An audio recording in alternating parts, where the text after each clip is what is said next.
ഈ കേക്ക് കണ്ടിട്ട് നിങ്ങൾക്ക് എന്താ മനസ്സിലാവുന്നത്? എനിക്കാദ്യം വലിയ പിടികിട്ടിയില്ല കേട്ടോ. മറ്റേ കുതിരോട്ടം വെപ്പ് പറയുന്ന പോലെ എന്നെ ഒന്ന് സൂക്ഷിച്ച് നോക്കിയേ എനിക്ക് എന്തെങ്കിലും കുഴപ്പമുണ്ടോ എന്ന് പറയുന്ന പോലെയാണ്. ആദ്യം നമുക്ക് കേക്കിലൊരു ഔട്ട്ലൈൻ വരച്ചു കൊടുക്കാം.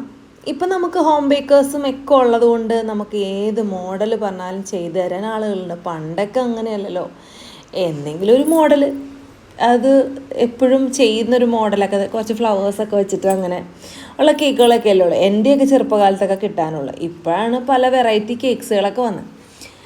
ഈ കേക്ക് ബെൻഡോ കേക്കായിട്ടും 1 kg കേക്കൊക്കെ ആയിട്ട് ഇതുപോലത്തെ കേക്ക്സ് നമ്മൾ ചെയ്തിട്ടുണ്ട് കേട്ടോ. വിപ്പിംഗ് ക്രീമിൽ നമ്മൾ ബ്ലാക്ക് ജെൽ കളർ മിക്സ് ചെയ്തിട്ടാണ് ഇത് വരച്ചു കൊടുക്കുന്നത്. അതായത് 2 ആളുകളെയാണ് നമ്മൾ വരച്ചു കൊടുക്കുന്നത്.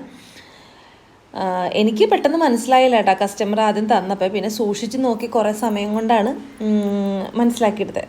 നല്ല ബുദ്ധിയുള്ളവർക്കൊക്കെ പെട്ടെന്ന് മനസ്സിലാവും. അതായത് എനിക്കിത്തിരി ബുദ്ധിക്കുറവുണ്ടെന്നാണ്. പെട്ടെന്ന് കത്തില്ല.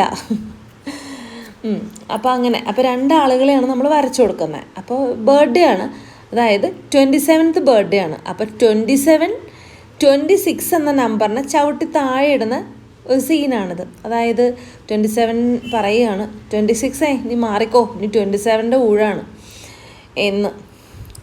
കൊള്ളാം അല്ലേ?